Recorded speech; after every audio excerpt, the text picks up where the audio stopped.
Start किया जाए।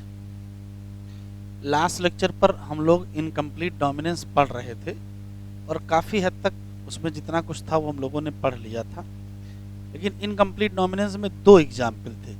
एक था फ्लावर कलर इन मिराबिलिस जलापा और एक था intermediate starch grain size in P plant. तो इंटरमीडिएट स्टार्च ग्रेन साइज वाला अभी हम लोगों ने नहीं पढ़ा था, तो वो पहले पढ़ लेते हैं, फिर कॉन्सेप्ट ऑफ डोमिनेंस पढ़ते हैं। तो हेडिंग डालिए,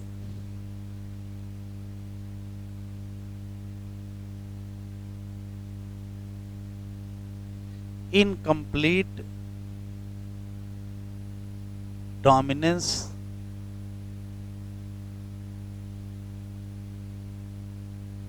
ड्यूरिंग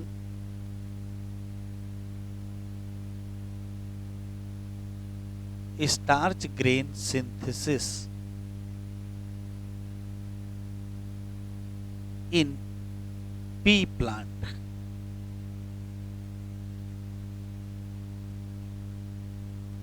अभी लिखेंगे नहीं, देखेंगे। मटर के पौधे में पी प्लांट में कोई एक जीन है जो कंट्रोल करता है दो कैरेक्टर। एक जीन से दो कैरेक्टर कंट्रोल्ड होते हैं। कौन कौन से? तो एक कैरेक्टर है, उसमें से एक कैरेक्टर है सीड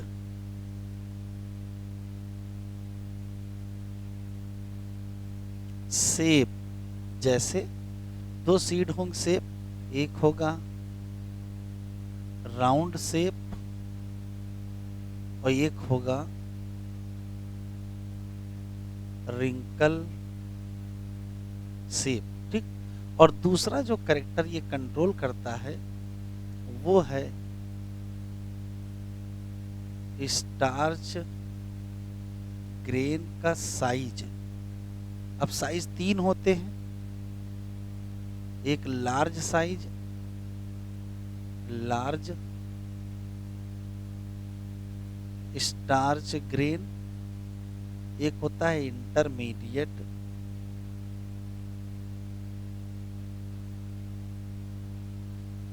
स्टार्च ग्रेन और एक होता है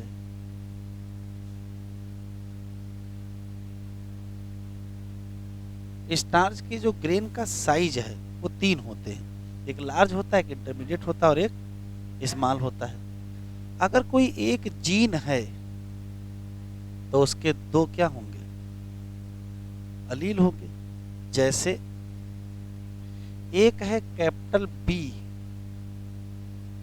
जीन और एक है स्मॉल बी जीन। इनको अलील भी कह सकते हो, अलील ही लिख लेते हैं। कैपिटल बी अलील और स्मॉल बी अलील, ये डोमिनेंट होता है। ये डोमिनेंट है और ये रेसेसिव अलील है। अब आपको पहले से ही पता है कि अलील अगर होंगे तो वो अलीलिक पेयर में होंगे। अलीलिक पेयर में पाए जाएंगे। अलील हमेशा किसमें होते हैं? पेयर में पाए जाते हैं। अब कौन से पेयर होंगे और उनका क्या असर होगा वो देखिए। तो पेयर हो सकता है कि वो पेयर कैपिटल बी का पेयर हो सकता है कैपिटल बी स्मॉल बी का पेयर और हो सकता है स्मॉल बी का पेयर हो। तीन ही ऑप्शन है। मान लेते हैं कि कैपिटल बी स्मॉल बी पर पूरी तरीके से डोमिनेंट है और ये सीड के शेप की हम बात कर रहे हैं। तो बताओ इस पर्टिकुलर जीन के एक्सप्रेशन में, भाई ये डोमिनेंट है, ये डोमिनेंट है तो डोमिनेंट एक्सप्रेस करेगा, मतलब राउंड सीड होगा। अच्छा, ये रेसेसिव है, भाई ये भी रेसेसिव है, ये भी रेसेसिव है, तो कौन सा सीड होगा? रिंकल सीड होगा। इस केस में कैसा सीड होगा, राउंड सीड होगा कि रिंकल। तो राउंड के केस में ये जो जीन है वो पूरी तरीके से डोमिनेंट या कंप्लीट डोमिनेंस शो करता है, और इस केस में भी क्या हो जाता है, राउंड सीड। इस केस में राउंड सीड हो जाने का मतलब है कि ये कंप्लीट डोमिनेंस है।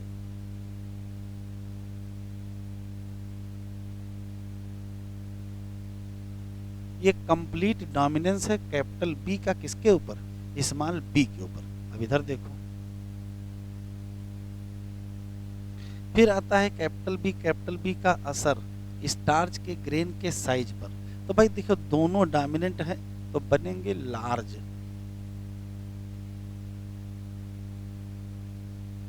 स्टार्च ग्रेन तो बड़े बड़े बनेंगे, और ये दोनों रेसेसिव हैं।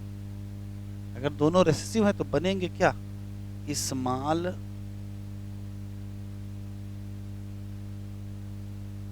Starch grain. ये डोमिनेंट है, ये रेसेसिव है, यहां सब समस्या आने वाली है।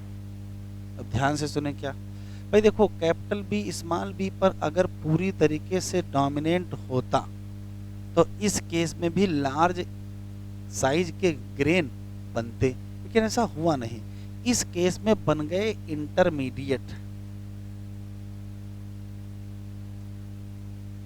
Intermediate size starch grain. अब ये इंटरमीडिएट क्यों बने हैं, क्योंकि कैपिटल बी स्मॉल बी के ऊपर पूरी तरीके से डोमिनेट नहीं कर रहा है। ये क्या है, ये है incomplete dominance of capital B over क्या, स्मॉल बी। तो आप आराम से बताएं कि कैपिटल बी डोमिनेंट अलील है कि कैपिटल बी इनकम्प्लीट डोमिनेंट अलील है। तो ऐसे कहोगे कि यदि हम सीड के शेप को देखेंगे, यदि हम सीड के शेप को देखेंगे तो कैपिटल बी क्या शो कर रहा है, कंप्लीट डोमिनेंस हो रहा है, किसके ऊपर, स्मॉल बी के ऊपर। लेकिन अगर हम ये देखेंगे तो इनकम्प्लीट डोमिनेंस। तो यार अलील तो एक ही है, या तो उसको आप कंप्लीट डोमिनेंट मान लो या तो उसको इनकम्प्लीट डोमिनेंट मान लो। तो यहाँ समझाया गया है कि किसी भी पर्टिकुलर अलील को डोमिनेंट या रिसेसिव ऐसे नहीं माना जाता है। आपका कहना यह है कि दो अलील एक साथ इकट्ठा हों, हेट्रोजाइगस कंडीशन बने, और हेट्रोजाइगस कंडीशन में जो एक्सप्रेस कर जाए वो डोमिनेंट और जो एक्सप्रेस ना करे वो रिसेसिव, यही तो समझते हो। लेकिन यहाँ ऐसा नहीं हो रहा है। तो एनसीईआरटी में लिखा है कि जो डोमिनेंस है वो एब्सोल्यूट फिनोमेना नहीं है। डोमिनेंस रेसिव का रिलेशन पता करना चाहते हो तो पहले तो हेट्रोजाइगस पेयर होना चाहिए, और पेयर के बाद उसका एक्सप्रेशन देखो। तो ध्यान सुनिए, एक्सप्रेशन देखने में ये भी तो ध्यान दोगे कि फिनोटाइप कौन सा देख रहे हो।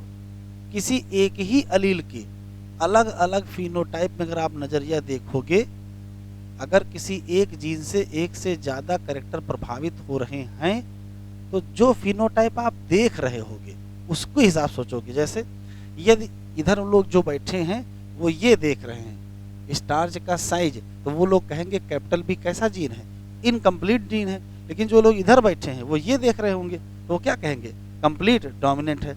तो कौन सा कैरेक्टर हम एग्जामिन कर रहे हैं, कौन सा कैरेक्टर हम एग्जामिन कर रहे हैं, उससे तय होता है कि कौन डोमिनेंट है और कौन डोमिनेंट नहीं है। Concept clear? फिर से सुन लेते हैं, फिर लिख लीजिए। किसी भी मटर के पौधे में कोई एक जीन है जो कंट्रोल कर रहा है दो कैरेक्टर को, जैसे सीड के शेप को भी कंट्रोल कर रहा है और स्टार्च के ग्रेन के साइज को भी कंट्रोल कर रहा है। सीड के शेप के मामले में दो ट्रेट होते हैं, राउंड और रिंकल शेप, और इसमें तीन होते हैं, लार्ज, इंटरमीडिएट और स्मॉल साइज। ठीक है, फिर होता क्या है भाई, कोई जीन होगा तो दो अलील होंगे, जैसे कैपिटल बी अलील, स्मॉल बी अलील, ये डोमिनेंट है, ये रेसिव अलील है। अलील होंगे तो फिर अलील का पेयर माना जाएगा। पेयर तीन होंगे, या तो होमोजाइगस पेयर होंगे कैपिटल बी का, या तो होमोजाइगस पेयर होगा स्मॉल बी का, या तो हेट्रोजाइगस पेयर होगा कैपिटल बी स्मॉल बी का। तीन ही ऑप्शन है। अब इसका असर फिनोटाइप पर कैसा पड़ेगा, तो ऐसे पड़ेगा हो सकता है कैपिटल बी का एक साथ काम हो जाए तो सीड राउंड हो जाए, कैपिटल बी स्मॉल बी एक साथ है तो इसको कैपिटल बी को असर दिखाना चाहिए, इसने अपना असर दिखाया और फिर से क्या कर दिया, राउंड कर दिया। और स्मॉल बी तो भाई रिसेसिव है, साथ में आए तो क्या कर दिया, रिंकल कर दिया। तो कैपिटल बी स्मॉल बी एक साथ हैं लेकिन सीड कैसा है, राउंड। इसका मतलब है कि कैपिटल बी क्या दिखा रहा है, कंप्लीट डोमिनेंस दिखा रहा है। अब इधर आते हैं, कैपिटल बी एक साथ हैं तो भाई लार्ज बनना स्वाभाविक है, दोनों डोमिनेंट जीन है। स्मॉल बी साथ है, स्मॉल स्टार्च बनना है, ये भी स्वाभाविक, कोई दिक्कत नहीं। बस समस्या यहाँ है कैपिटल बी स्मॉल बी पर।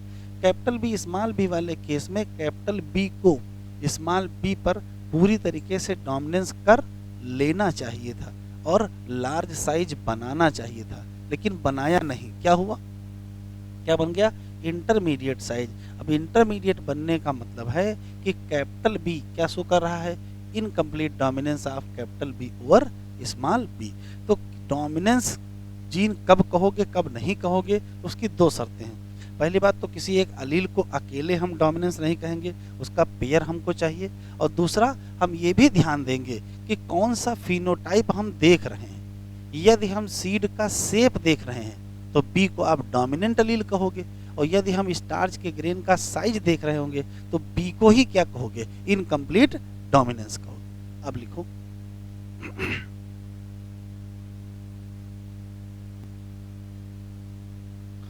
देखो कैसे लिखा है, लिखा है कभी कभार ऐसा होता है, ओकेजनली एक सिंगल जीन प्रोडक्ट प्रोड्यूस करता है मोर देन वन इफेक्ट। सही बात है, एक ही जीन प्रोडक्ट से एक से ज्यादा इफेक्ट देखने को मिल सकते हैं, जैसे मिल गया है। एग्जाम्पल भी वही दिया है, कौन सा, जैसे स्टार्च की synthesis in pea seed is controlled by one gene, इसके दो अलील कैपिटल बी और small B. Starch is synthesize effectively by capital B क्योंकि ये होमोजाइगस है, इसी नाते बड़े बड़े लार्ज स्टार्च ग्रेन प्रोड्यूस होंगे। लेकिन जब स्मॉल बी होमोजाइगस रिसेसिव होगा तो बहुत कम एफिशिएंसी होगी स्टार्च की सिंथेसिस, और क्या बनेंगे, स्मॉलर स्टार्च ग्रेन बनेंगे। आफ्टर मेचुरेशन होगा क्या, जो सीड कैपिटल बी वाला होगा वो क्या हो जाएगा, राउंड हो जाएगा, और स्मॉल बी वाला होगा वो क्या हो जाएगा, रिंकल हो जाएगा। तो पहले स्टार्च ग्रेन बनेंगे, बाद में सीड डेवलप होगा। बाहर से कैसे दिखाई पड़ा, हेट्रोजाइगस बड़ा स्पेशल है, ये बना लेता है क्या, तो कहोगे राउंड सीड बना लेता है। लगता है कि बी सीम डोमिनेंट कर रहा है किसके ऊपर, रेसिव के ऊपर, लेकिन जब हम स्टार्च के ग्रेन को ध्यान से देते हैं तो पता चलता कैसा बन गया है, इंटरमीडिएट। किस केस में, कैपिटल बी स्मॉल बी वाले। So if starch grain size को हम क्या मान लें, फिनोटाइप मान लें, तो हम इस एंगल से अगर देखेंगे तो कहोगे जो कैपिटल बी अलील है वो क्या शो कर रहा है, इनकम्प्लीट डोमिनेंस शो कर रहा है। ठीक है, ये तो भी समझाया है। अब यहां से देखो कुछ काम की बातें लिखी।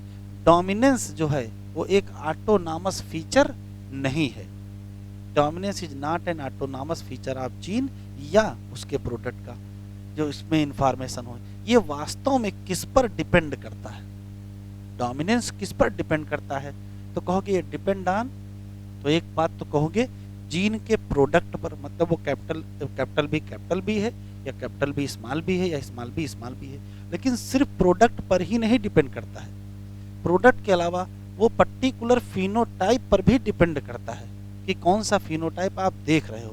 ये देखो यहाँ लिखा है, वो particular phenotype that we choose to examine, हम कौन सा एग्जामिन कर रहे हैं। जैसे खासकर ये कब हमको देखने को मिलेगा, जब किसी एक जीन से क्या हो रहे हो, मोर than one phenotype influence by same gene. अगर हम सीड का शेप देख रहे हैं तो कैपिटल बी डोमिनेंट है, और अगर हम वो स्टार्च का ग्रेन देख रहे हैं तो कैपिटल बी क्या है, इनकम्प्लीट डोमिनेंस। तो दो लाइनें यहीं लिख लीजिए इसी में से देख के।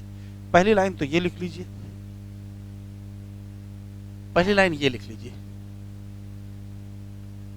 ओकेजनली यहां तक, ये इतना लिख लीजिए।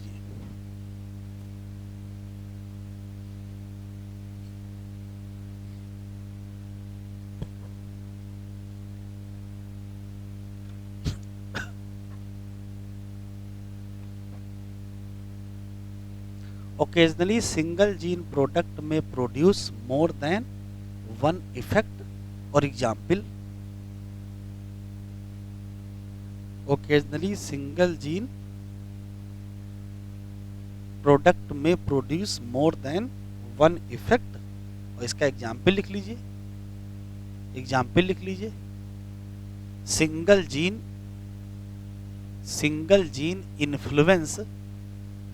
Example, single gene influence seed shape. Single gene influence seed shape and starch grain size. ठीक है, एक बात हो गई। अब दूसरी बात ये लिख लीजिए, ये लिख लीजिए, dominance is not an autonomous feature of a gene or product. यहां तक लिख लीजिए। Dominance is not an autonomous feature of gene or product.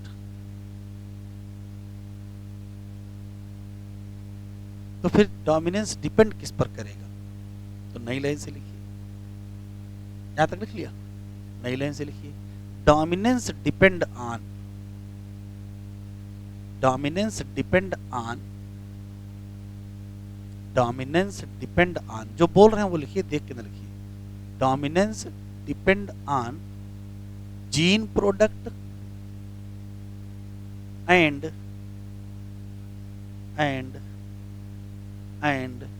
type of particular phenotype and type of particular phenotype that we choose to examine, that we choose to examine, that we choose to examine in case of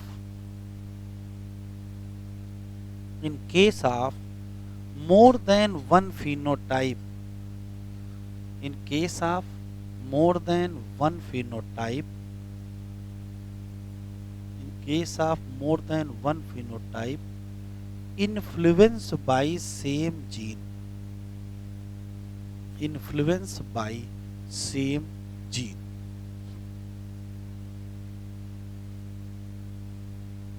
ठीक है, अब यहां ये heading डालिए, concept of dominance. ये है concept of dominance, concept of dominance. पहले जरा समझ लीजिए, फिर इसको भी देख।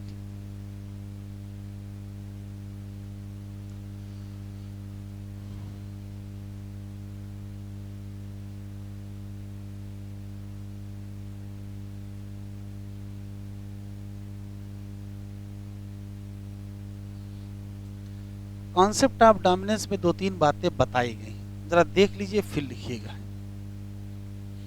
पहली बात तो जैसे मान लेते हैं कि कोई जीन होगा, तो जीन वास्तव में है क्या? तो जीन वास्तव में डीएनए ही तो है। और अगर हम कहें कि जीन एक्सप्रेस कर रहा है, इसका मतलब क्या है?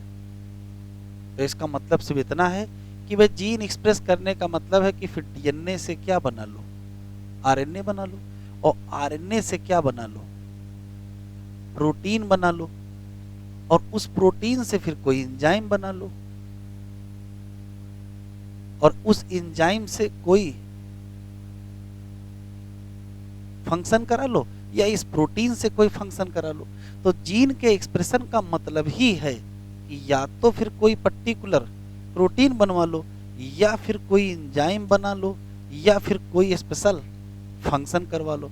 यही है जीन के एक्सप्रेशन का मतलब। अब किस जीन को हम डोमिनेंट जीन कहते हैं, तो भी लिखिए या नहीं? एनसीईआरटी में ऐसे लिखा है कि कोई भी वाइल्ड जीन या हम उसको नेचुरल जीन कहते हैं। अब ये नेचुरल जीन क्या है? तो कोई भी लिविंग ऑर्गेनिज्म जो वाइल्ड कंडीशन में रहता है, नेचुरल इन्वायरमेंट में रहता है, उसमें पाए जाने वाले जितने जीन होते हैं उन सब को हम नेचुरल जीन या ओरिजिनल जीन या वाइल्ड जीन कहते हैं। ठीक है, और वो नेचुरल कंडीशन में रहते हैं, नेचुरल इन्वायरमेंट को एक्सपोज करते हैं, और जो कुछ होता वो दिखता क्या?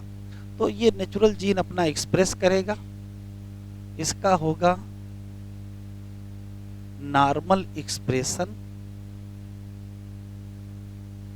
जब नॉर्मल एक्सप्रेशन होगा तो बनेगा नॉर्मल एंजाइम। नॉर्मल एंजाइम का मतलब फंक्शनल एंजाइम, यही तो हुआ। फंक्शनल एंजाइम बनेगा और उससे नॉर्मल फंक्शन होगा।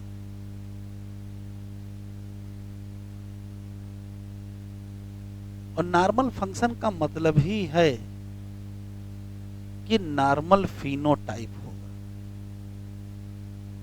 तो यदि किसी पर्टिकुलर ऑर्गेनिज्म में पाए जाने वाले वाइल्ड जीन नॉर्मली एक्सप्रेस करें, अपना प्रोटीन बनावे, अपना एंजाइम बनावे, अपना काम करे, सब कुछ सही हो, तो इसी वाइल्ड जीन या नेचुरल जीन, जिसको कहा जाता है अनमॉडिफाइड जीन,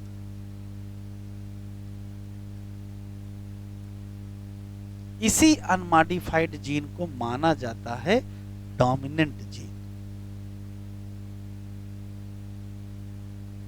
क्या मानते हैं? Dominant gene.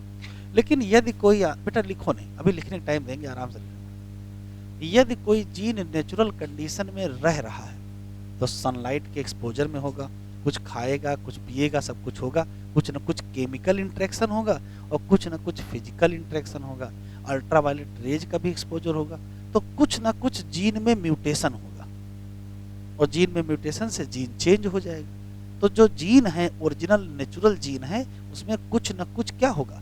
बदलाव होगा। तो जैसे जीन बदलेगा वैसे क्या होगा? तो वैसे दो ऑप्शन है। कभी कभार जीन बदलने के बाद भी इतना बदलाव नहीं होता है कि नॉर्मल एंजाइम ना बने या नॉर्मल फंक्शन ना हो। जीन बदल गया लेकिन फिर भी लगभग वही एंजाइम बन गया, लगभग वही फंक्शन हो गया।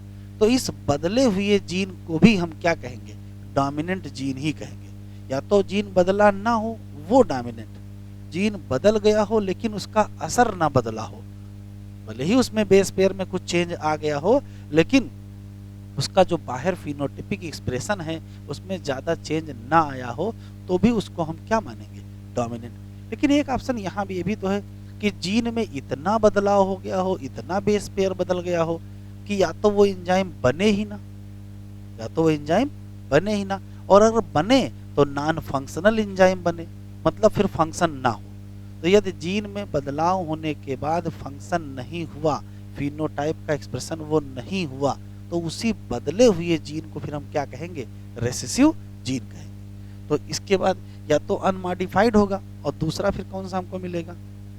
Modified gene. लेकिन इतना मॉडिफिकेशन नहीं हुआ है कि मॉडिफिकेशन तो हो गया है लेकिन लगभग नियर नॉर्मल एक्सप्रेशन है। तो कहोगे नियर नॉर्मल एंजाइम बन गया और फिर नॉर्मल ही क्या हो गया? फंक्शन हो गया। तो इस बदले हुए जीन को भी हम क्या कह देंगे? डोमिनेंट जीन कह देंगे। मतलब या तो बदला ना हो तो डोमिनेंट, और बदला हो लेकिन बहुत ज्यादा बदलाव ना हुआ हो तो डोमिनेंट। फिर तीसरा ऑप्शन ये है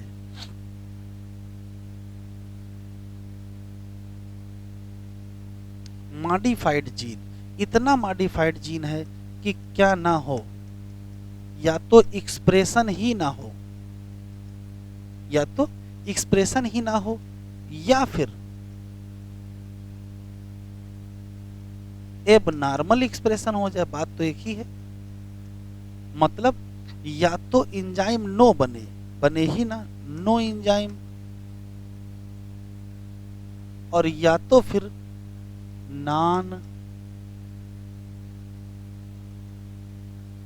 फंक्शनल एंजाइम बन गया, तो फिर क्या होगा? तो फिर फंक्शन होगा ही नहीं, या फिर होगा तो एबनॉर्मल फंक्शन हो जाएगा। तो यदि ऐसा हो गया तो इसी बदले हुए जीन को हम क्या कहेंगे? रेसेसिव जीन कहेंगे। तो रेसेसिव जीन और डोमिनेंट जीन का कॉन्सेप्ट क्लियर क्या? यदि कोई जीन बदला हुआ नहीं है, ओरिजिनल नेचुरल वाइल्ड जीन है, तो क्या कहोगे? डोमिनेंट। बदला है लेकिन इतना नहीं बदला है, इसको कहते हैं इक्विवेलेंट टू अनमॉडिफाइड। बदला है लेकिन इक्विवेलेंट टू अनमॉडिफाइड है, इसको भी हम क्या कहेंगे? डोमिनेंट ही मान लेंगे। इतना बदल गया कि फंक्शन ही बदल गया, एंजाइम ही नहीं बना, बना तो खराब बन गया, तो फिर हम क्या कहेंगे? देखो,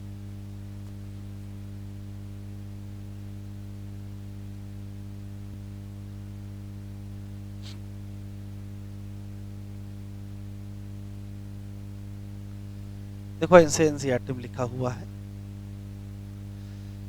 कि what exactly is dominance. Dominance वास्तव में क्या है? Why is some allele dominant and some are recessive? To tackle these questions, we must understand what is gene does. Gene क्या करता है ये समझो।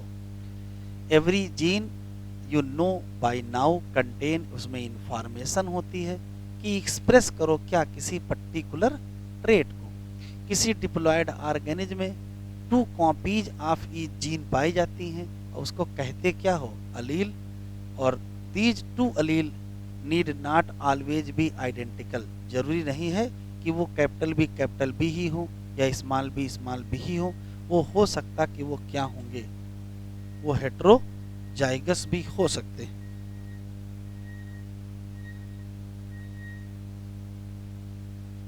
ठीक है।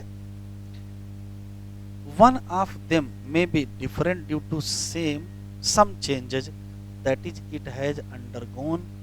इसके बारे में हम पढ़ेंगे कहाँ? अगले चैप्टर में, कि जीन में कुछ ना कुछ चेंज हो सकते हैं। वो चेंज जानते हो क्या है? वो म्यूटेशन है। Let us talk for example A gene that contain information for producing an enzyme. कह रहा उस जीन की चर्चा करेंगे जो कोई एंजाइम बनाता हो। There are 2 copied of this gene, the 2 allelic form, दस एज्यूम क्या? दैट नॉर्मल अलील प्रोड्यूस क्या? Normal enzyme that is needed for transformation of a substrate. कोई सबस्ट्रेट होगा। मॉडिफाइड अलील के पास 3 संभावनाएं हैं। पहला, मॉडिफिकेशन के बावजूद भी नॉर्मल या लेस एफिशिएंट एंजाइम बना दे। मॉडिफिकेशन के बाद क्या बना दे? नॉन फंक्शनल एंजाइम बना दे, या फिर बनाए ही ना। 3 ही ऑप्शन तो है। तो ये वाला क्या है? ये भी डोमिनेंस है, और ये दोनों क्या है? रेसेसिव है। यहां लिखा है इन फर्स्ट केस जो मॉडिफाइड अलील है वो लगभग क्या है? इक्विवेलेंट है किसके? अनमॉडिफाइड अलील। और जो अनमॉडिफाइड अलील के इक्विवेलेंट है वो प्रोड्यूस कर देगा क्या? Same phenotype. और अगर सेम फिनोटाइप हो जाएगा तो इसको भी हम क्या मान लेंगे? डोमिनेंट मान लेंगे। सच इक्विवेलेंट अलील यह वेरी कॉमन है, बट इफ अलील प्रोड्यूस क्या? Non functional enzyme, second option, या एंजाइम ही ना बनाए तो फिनोटाइप बहुत ज्यादा प्रभावित हो जाएगा। Phenotype trait will only be dependent on functioning of, इस पर डिपेंड करता है अनमॉडिफाइड अलील। अनमॉडिफाइड अलील ही रिप्रेजेंट करता है क्या? Original phenotype. और अनमॉडिफाइड अलील को ही हम लोग क्या कहते हैं? तो कहोगे डोमिनेंट अलील। ठीक है। लेकिन अगर कोई मॉडिफाइड अलील है उसको अक्सर हम क्या कहते हैं? रेसेसिव अलील है। बस वो मॉडिफाइड अलील कैसा ना हो, अगर मॉडिफाइड के बाद भी वो इक्विवेलेंट है तो उसको हम लोग क्या मानेंगे? डोमिनेंट मान लेंगे। ज्यादातर मॉडिफाइड अलील क्या होते हैं? रेसेसिव होते हैं। एग्जाम्पल ऊपर, recessive trait seen due to non functional enzyme because no enzyme is produce. तो क्या याद रखोगे, अगर अनमॉडिफाइड जीन है वो डोमिनेंट, या मॉडिफाइड है लेकिन इक्विवेलेंट टू अनमॉडिफाइड है वो भी क्या डोमिनेंट। मॉडिफाइड है फंक्शन बदल गया है तो क्या है रिसेसिव। चलिए अब हेडिंग डालिए कोडोमिनेंस।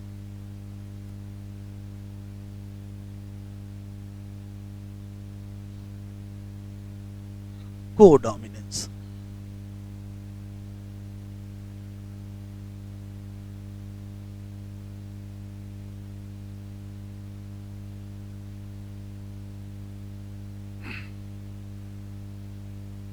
जरा देख लो बेटा, जैसे मान लेते हैं कि कोई एक पेरेंट है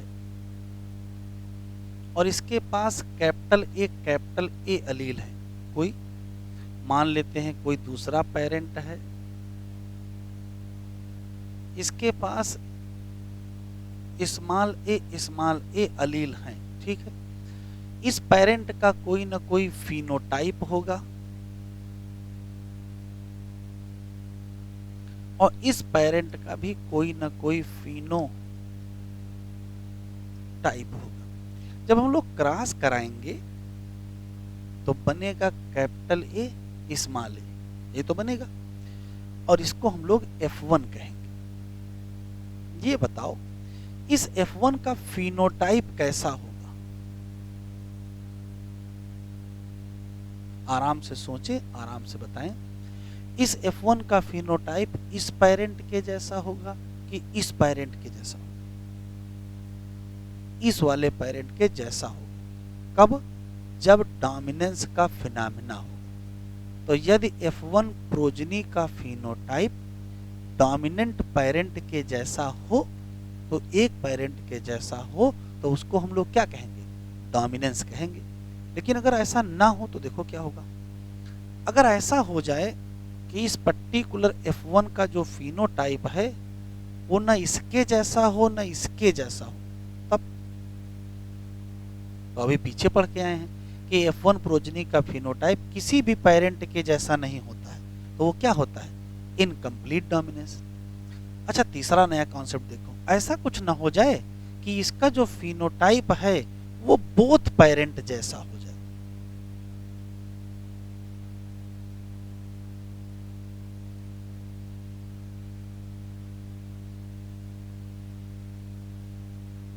मतलब कैपिटल ए वाला जो पेरेंट है उसका भी हो जाए और स्मॉल ए वाला है जो उसका भी हो जाए। मतलब इसके पास दोनों पेरेंट के फिनोटाइप आ जाएं। बड़ी आश्चर्यजनक बात है, ऐसा कैसे होगा? तो ऐसा तभी हो सकता है जब यहां से आने वाला जो कैपिटल ए है और यहां से आने वाला जो स्मॉल ए है वो दोनों एक्सप्रेस कर जाए। ये भी क्या हो जाए? एक्सप्रेस कर जाए, और ये भी क्या कर जाए? एक्सप्रेस कर जाए। यदि ये एक्सप्रेस कर गया तो ये फिनोटाइप यहां मिलेगा, और ये एक्सप्रेस कर गया तो ये फिनोटाइप यहां मिलेगा। दोनों मिल रहे हैं। इसका मतलब क्या है कि कैपिटल ए भी एक्सप्रेस कर गया, स्मॉल ए भी एक्सप्रेस कर गया। तो ऐसा कोई भी फिनोमेना जब हेटेरोजाइगस कंडीशन में पाए जाने वाले दोनों अलील एक्सप्रेस कर जाएं, क्या कर जाएं? दोनों अलील एक्सप्रेस कर जाएं। दोनों एक साथ हैं और दोनों एक्सप्रेस कर गए, एक साथ को क्या कहते हो? कोडोमिनेंस। और एक्सप्रेस होने क्या कहते हो? नहीं, एक साथ को कहते हो और एक्सप्रेस होने को डोमिनेंस। तो अगर एक साथ एक्सप्रेस हो गए तो क्या नाम रखना पड़ेगा? ये ब्रह्मा जी ने शब्द नहीं दिया है। दो अलील एक साथ हैं तो को, और दोनों एक्सप्रेस कर गए तो डोमिनेंस। इसी नाते नाम क्या पड़ गया? कोडोमिनेंस। तो कंक्लूसिव बात समझ में आई क्या? यदि डिफरेंट अलील एक साथ आ जाते हैं और दोनों एक्सप्रेस कर जाते हैं तो उसी फिनोमेना को क्या कहते हो? कोडोमिनेंस। एक बात, इस केस में जो F1 प्रोजनी है उसकी समानता एक पेरेंट से होगी कि दोनों पेरेंट से? दोनों पेरेंट से होगी। अब तीन बातें एक साथ बता दीजिए हमको। अगर F1 प्रोजनी की समानता एक से है मतलब क्या है? इसका मतलब है डोमिनेंस। F1 प्रोजनी की समानता किसी पेरेंट से नहीं है, इसका मतलब है इनकम्प्लीट डोमिनेंस। और F1 की समानता दोनों पेरेंट से है, तो क्या है? गुण। ये तीनों लाइनें एग्जाम में आ चुकी।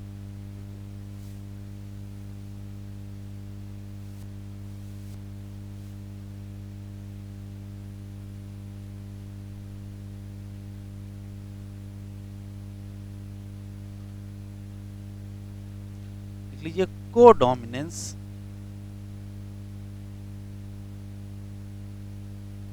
is phenomena in which both allele express together in heterozygous condition.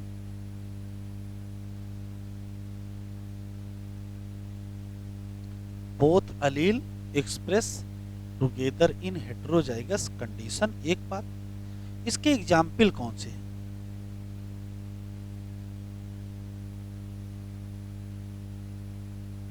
इसके दो एग्जाम्पल याद रखिएगा। एक हम लोगों में जो ए बी ब्लड ग्रुप है वो इसी का एग्जाम्पल है। ए बी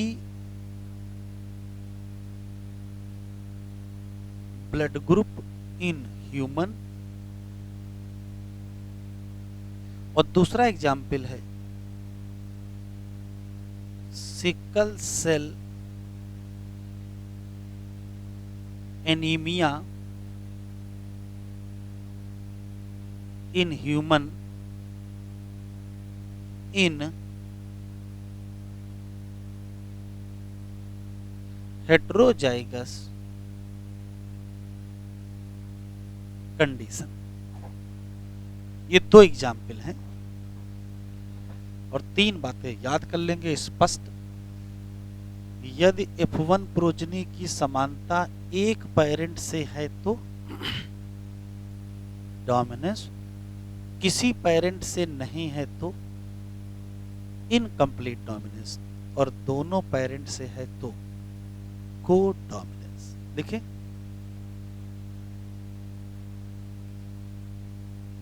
आगे बढ़े बेटा।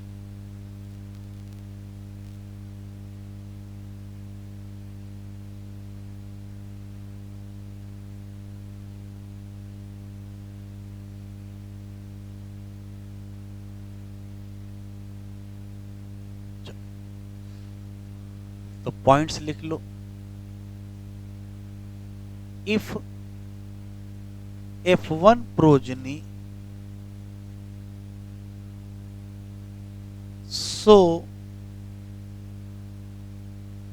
resemblance with one parent या dominant parent, तो ये क्या है? तो ये है डोमिनेंस।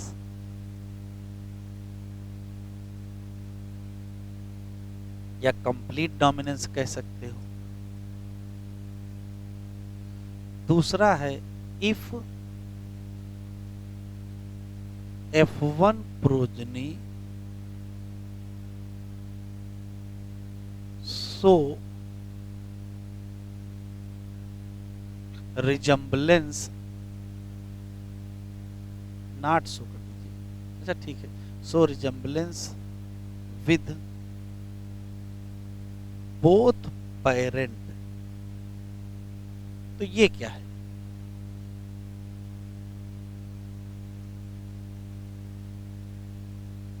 ये कोडोमिनेंस है। If F1 progeny not show any resemblance या resemblance not show resemblance with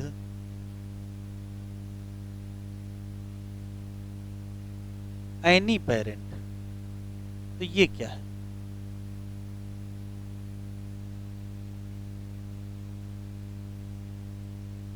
incomplete dominance.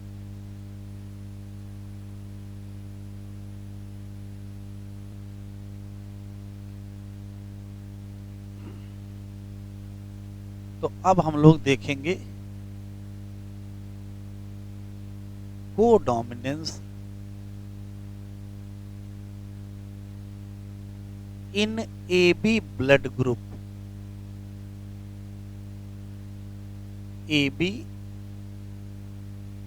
Blood group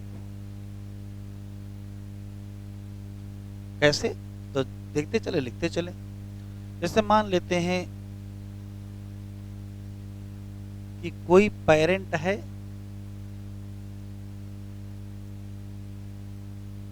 A group का और दूसरा पेरेंट है ए बी ग्रुप का।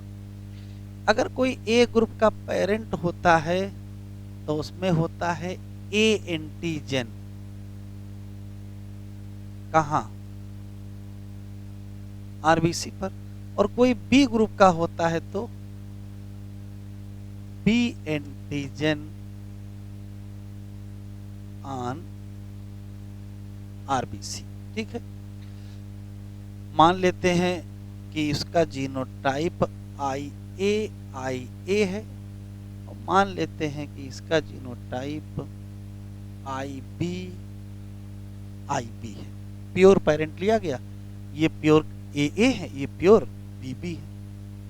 क्रॉस जब होगा तो इधर से क्या आएगा और इधर से क्या आएगा? IB। तो यहाँ स्थिति ये होगी कि IA होगा और IB होगा। अब जरा देख लीजिए इधर, इसके पास A एंटीजन है। क्यों? क्योंकि जो IA जीन है वो A एंटीजन बनवाना चाहता है। इसके पास B एंटीजन है क्योंकि जो IB जीन है वो B एंटीजन बनवाता है। तो भाई इसका IA A बनवा रहा था, इसका IB B बनवा रहा था। अब ये दोनों हो गए एक साथ। जब एक साथ हो गए तो दोनों में लड़ाई होने लगी।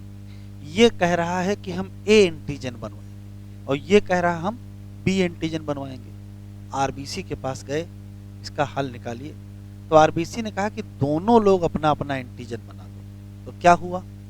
इसने क्या बना दिया? इसने बना दिया ए एंटीजन और इसने क्या बना दिया?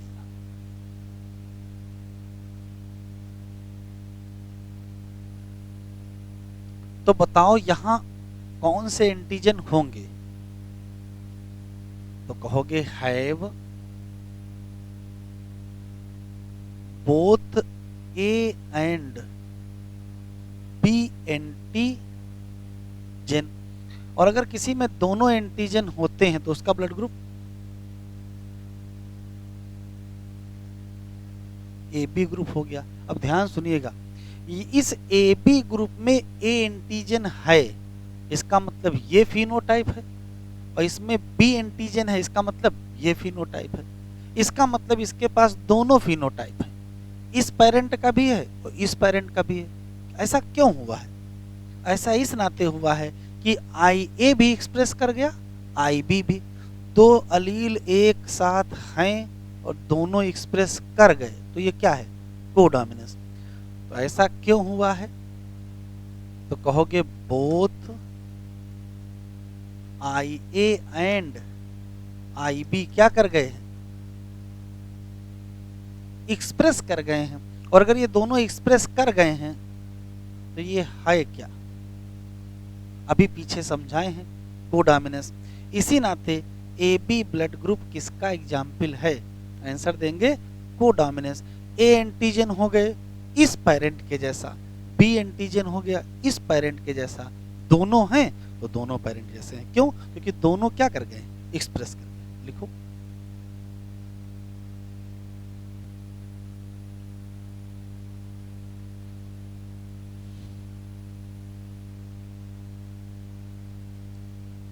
सिकल सेल एनीमिया,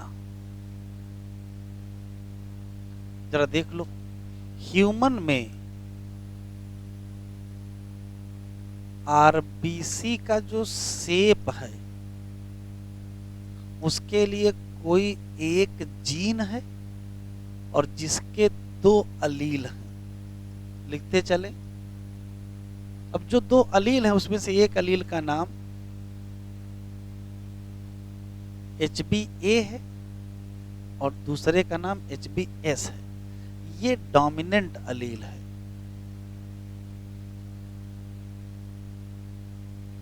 और ये रेसेसिव अलील है। ये चाहता है कि नॉर्मल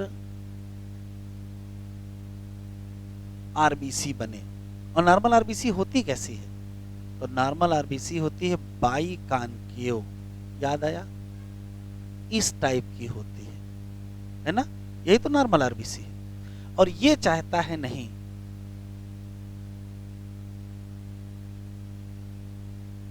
सिकल शेप आरबीसी बने, ऐसी होती है, इस टाइप की। ये चाहते हैं, ठीक है। अब चूंकि ह्यूमन डिप्लॉयड ऑर्गेनिज्म है तो 3 ही संभावनाएं होंगी भाई। या तो क्या हो जाएगा, HbA हो जाएगा, या तो क्या हो जाएगा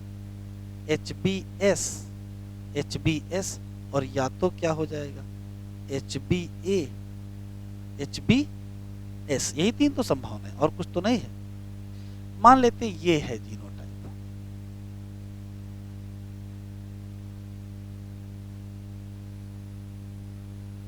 अब बताओ, इस केस में ये चाहता है नॉर्मल आरबीसी हो, ये चाहता है नॉर्मल आरबीसी हो, तो नॉर्मल होंगी। तो 100% आरबीसी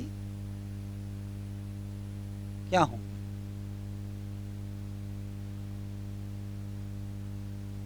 नॉर्मल आरबीसी होंगे। ये चाहता है सिकल शेप हो, ये चाहता है सिकल शेप हो, तो ठीक है।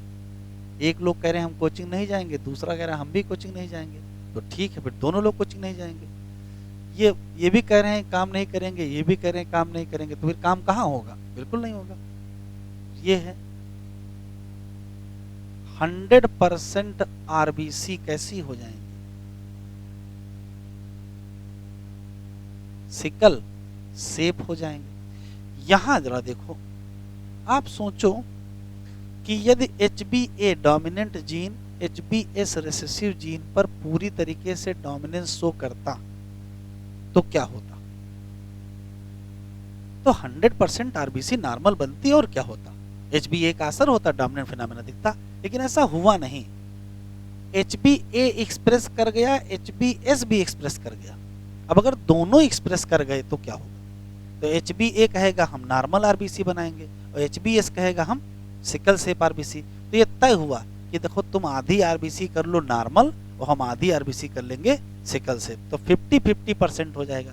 तो ऐसे केस में 50% आरबीसी क्या हो जाएंगे? नॉर्मल आरबीसी, और 50% आरबीसी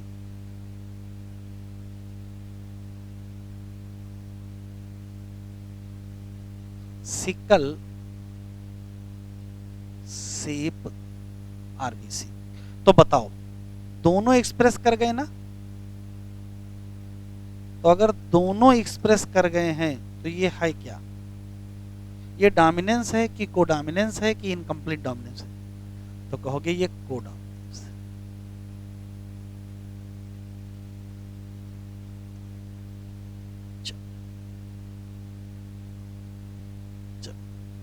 हेडिंग डालें मल्टीपल एलीलिज्म।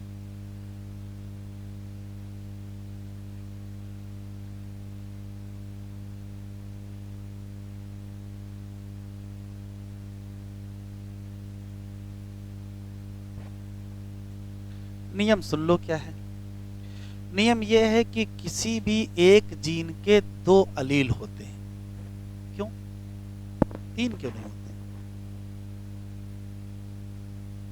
क्योंकि अक्सर एक कैरेक्टर के दो ट्रेट होते हैं, इसी नाते तो एक जीन के दो अलील होते हैं और दोनों अलील दो अलग अलग ट्रेट के लिए जिम्मेदार, जैसे एक टाल के लिए जिम्मेदार तो एक ड्वार्फ के लिए जिम्मेदार। लेकिन कभी कभार ये देखने को मिलता है कि एक जीन के दो से ज्यादा अलील होते हैं। जैसे ही दो से ज्यादा अलील हो जाएंगे वैसे हम क्या कहेंगे, मल्टीपल अलीलिज्म। इतना लिखो पहले।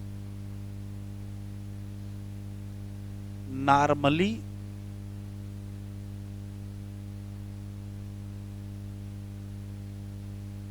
वन जीन क्या होते हैं, टू अलील होते हैं और इससे two trait of one character govern होता है, ऐसे होता है। लेकिन कभी कभार सम टाइम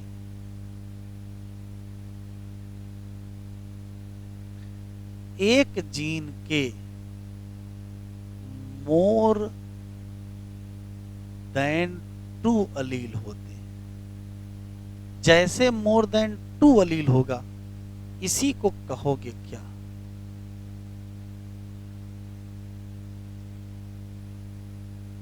मल्टीपल अलीलिज्म। वैसे तो इसके बहुत सारे एग्जाम्पल हैं लेकिन एक एग्जाम्पल जरूर याद रखोगे। एग्जाम्पल है आई जीन ऑफ ह्यूमन एबियो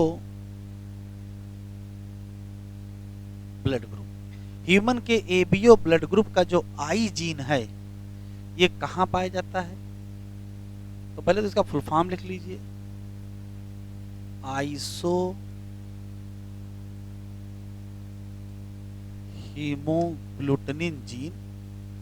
ये पाया जाता है over 9th chromosome.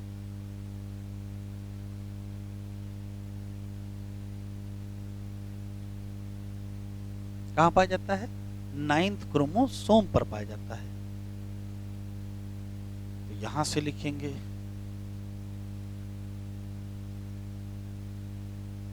I gene of human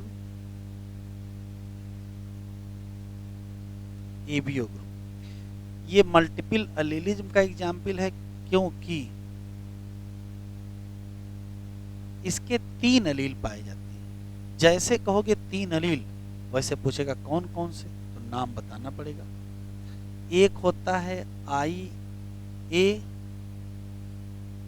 अलील, एक होता है आई बी अलील और एक होता है आई ओ या आई नॉट अलील। ये जो आई ओ अलील है इसको सिर्फ स्मॉल आई भी कहते हैं, ठीक है। तो ये स्मॉल से भी लिखे जाते हैं, small I A, small I B या स्मॉल आई ओ लिख दो या सिर्फ स्मॉल आई लिख दो, वो भी आई ओ माना जाता है। फर्क ये है कि जो ये है ये डोमिनेंट अलील है, ये जो है ये भी डोमिनेंट अलील है और ये जो है रेसेसिव अलील है। अब सवाल यह है कि आई जीन एबियो ब्लड ग्रुप को कैसे कंट्रोल करता होगा। तो जो आई जीन है वो ह्यूमन की आरबीसी पर जो एंटीजन पाए जाते हैं वो शुगर होती है, कार्बोहाइड्रेट होता है। तो जो एंटीजन वाला कार्बोहाइड्रेट है वही ये आई जीन बनवाती है। तो आई जीन रेगुलेट करती है सिंथेसिस ऑफ शुगर या जो एंटीजन है, कहाँ, आरबीसी के सरफेस पर।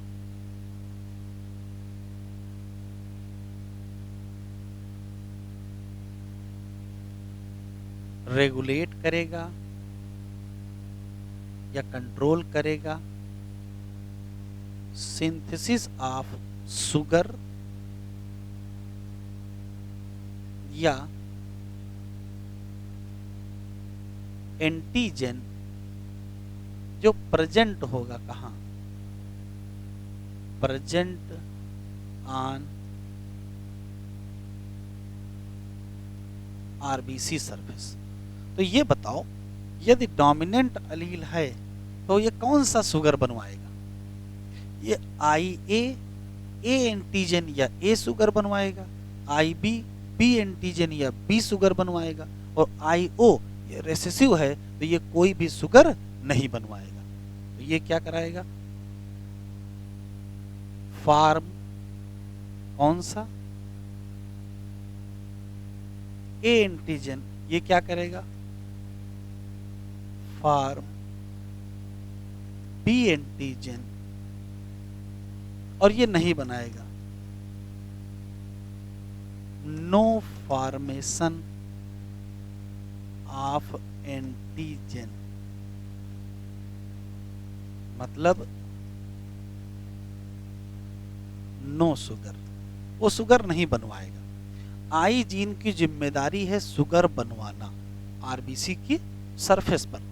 आई ए जीन अगर एक्सप्रेस कर गया तो ए शुगर बन जाएगी, आई बी जीन एक्सप्रेस कर गया तो बी शुगर बन जाएगी, और अगर आई ओ एक्सप्रेस कर गया तो शुगर नहीं बनेगी, तो आरबीसी की सरफेस पर एंटीजन नहीं होंगे।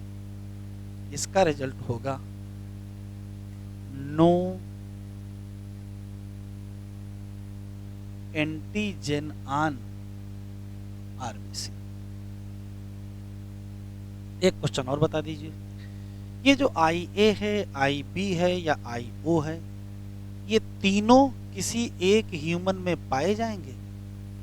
नहीं। क्यों? ध्यान से सुनो, हम लोग डिप्लॉयड ऑर्गेनिज्म हैं, हम लोग डिप्लॉयड ऑर्गेनिज्म हैं, तो क्रोमोसोम पेयर में पाए जाएंगे, तो अलील भी पेयर में पाए जाएंगे, और पेयर में होंगे कितने? दो। तो इस तीन में से कोई दो मिलेंगे, ये संभव नहीं होगा कि ये तीनों आई ए, आई बी और आई ओ तीनों एक ही इंसान पाए जाएंगे, ये संभव नहीं है। ये आया हुआ सवाल है। कितने पाए जाएंगे? कोई भी दो का मिल जाएगा, पेयर मिलेगा क्या? दो का, ना कि क्या हो जाएगा, तीन का। शुरू करें।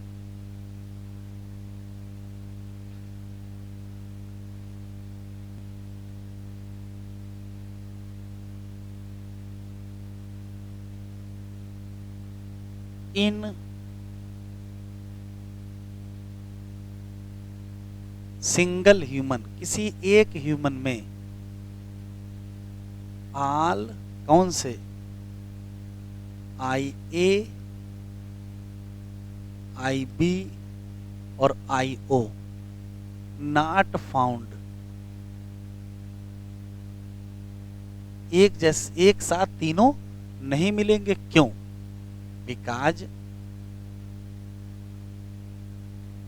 ह्यूमन क्या है, human are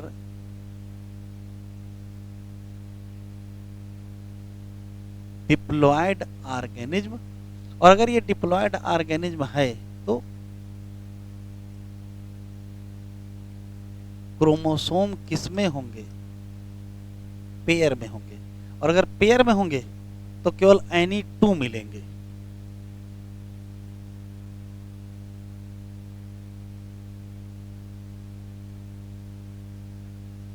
in one human, इससे ज्यादा नहीं मिल सकते।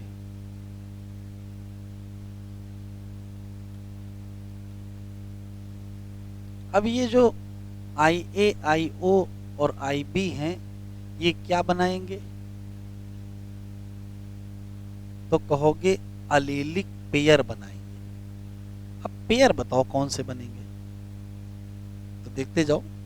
देखो भाई, इतने पेयर बन सकते हैं, या तो आई ए का पेयर आई ए से बना लो, या तो आई ए का पेयर आई ओ से बना लो, या तो आई बी का पेयर आई बी से बना लो, या तो आई बी का पेयर आई ओ से बना लो, या तो आई ए का पेयर आई बी से बना लो, और या तो आई ओ का पेयर आई ओ से बना लो। इतनी ही संभावनाएं हैं और कोई संभावना नहीं है। तो कितने पेयर बनेंगे कुल? तो कहोगे कुल 6 पेयर बनेंगे। अब एक्सप्रेशन देखो, देखो ये है आई ए, ये है आई ए, मतलब दोनों चाहते हैं कि ए एंटीजन बने, तो बताओ कौन सा एंटीजन बनेगा? कैपिटल ए एंटीजन बनेगा। और अगर कैपिटल ए एंटीजन बना तो ब्लड ग्रुप कौन सा हो जाएगा? अगर आरबीसी पर ए एंटीजन होता है तो ए ब्लड ग्रुप। कहने का मतलब आई ए और आई ए दोनों मिल करके ए ब्लड ग्रुप बना देंगे। अच्छा, अगर आई ए और आई ओ है तो देखो आई ए चाहता है कि ए एंटीजन बने, आई ओ चाहता है एंटीजन ना बने, लेकिन चूंकि आई ए डोमिनेंट अलील है तो वो एक्सप्रेस कर जाएगा, और उसके एक्सप्रेस होते ही कौन सा एंटीजन बनेगा? A antigen. तो चाहे आई ए हो तो भी ए एंटीजन बनेगा, और चाहे आई ए आई ओ हो तो भी ए एंटीजन बनेगा। तो इन दोनों केस में कौन सा एंटीजन बनेगा? तो कहोगे फॉर्मेशन होगा। अभी लिखो नहीं, कौन सा? A antigen. तो रिजल्ट बताओ, यदि ए एंटीजन बन गया तो ए ही शुगर कहां होगा? आरबीसी पर, तो ब्लड ग्रुप कौन सा होगा? तो ऐसे केस में ए ब्लड ग्रुप हो जाएगा। और ये ए ब्लड ग्रुप क्यों देखने को मिला है?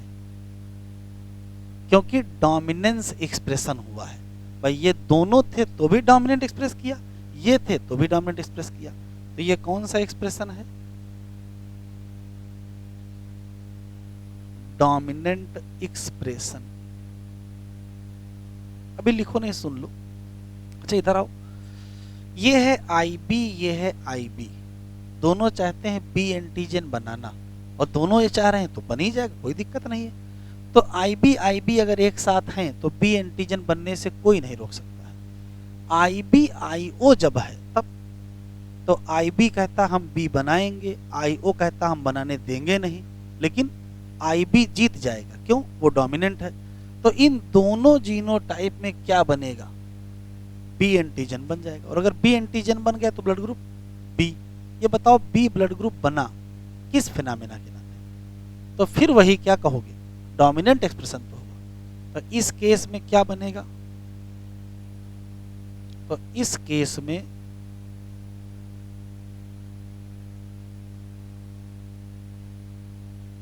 फॉर्मेशन ऑफ बी एंटीजन, तो रिजल्ट क्या होगा? रिजल्ट हो जाएगा बी ब्लड ग्रुप। और ये है क्या? तो ये भी क्या है? Dominant expression. अच्छा इधर आ जाओ, ये आई ए है, ये आई बी है। आई ए कहता हम ए एंटीजन बनाएंगे, आई बी कहता हम बी एंटीजन बनाएंगे, और दोनों में से कोई झुकने को तैयार नहीं है, तब तो दोनों एंटीजन बन जाएंगे। और अगर दोनों एंटीजन बन गए तो ब्लड ग्रुप कौन सा हो जाएगा? तो ए बी हो जाएगा। तो इस केस में क्या होगा?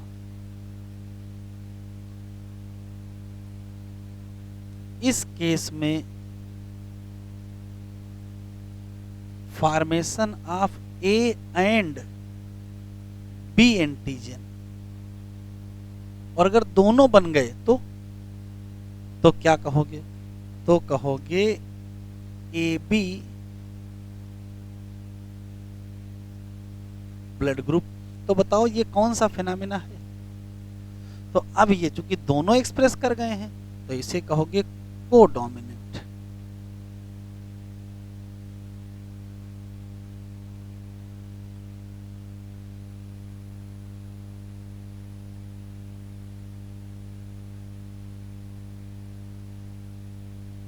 कोडोमिनेंस एक्सप्रेशन हो गया। अच्छा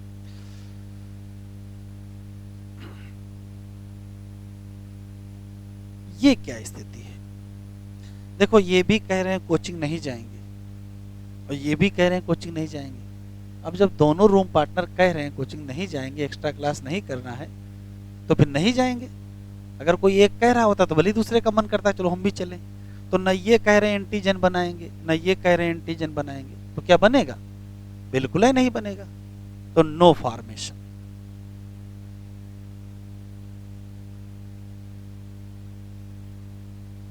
ऑफ एंटीजन ऑन आरबीसी। और अगर एंटीजन नहीं बना तो एंटीजन एब्सेंट हो जाएगा, और अगर एंटीजन एब्सेंट हो जाता है तो हम कहते क्या हैं? तो हम कहते हैं ओ ब्लड ग्रुप। और ओ ब्लड ग्रुप किसका एग्जाम्पल है? तो ये रेसेसिव एक्सप्रेशन है।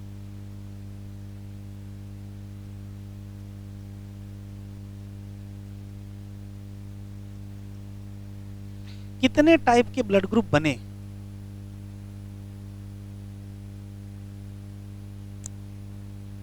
तो कहोगे 4 टाइप।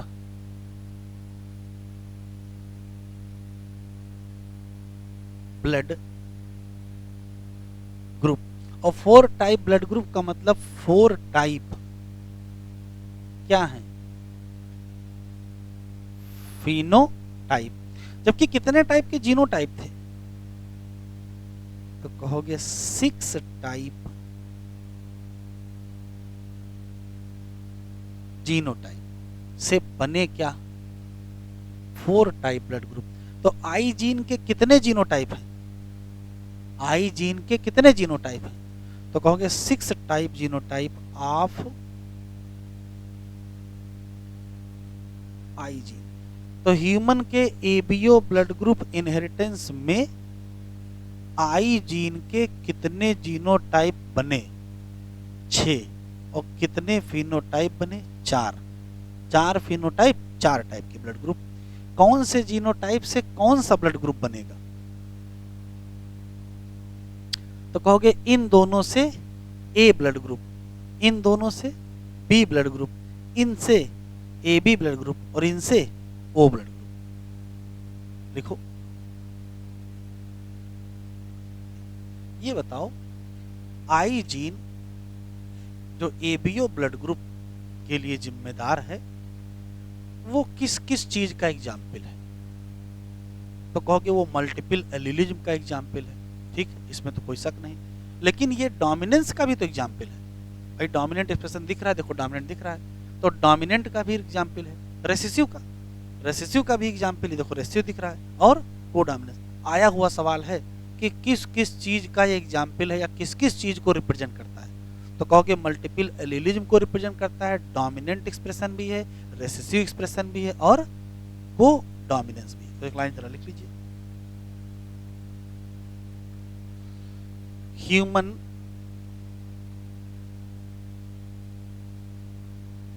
का जो आई जीन है वो कितने जीनोटाइप? फॉर्म 6 जीनोटाइप एंड क्या 4 फिनोटाइप। एक बात।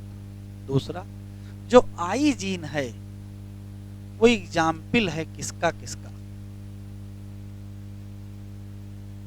तो कई चीजों का एग्जाम्पल है। ये पहले तो मल्टीपल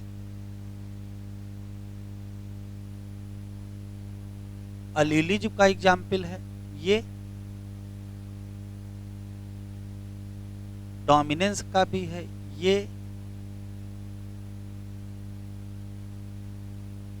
रेसेसिव का भी एग्जाम्पल है और कोडोमिनेंस। तो डोमिनेंस एक्सप्रेशन भी ये शो करता है, ये रेसेसिव एक्सप्रेशन भी शो करता है और ये कोडोमिनेंस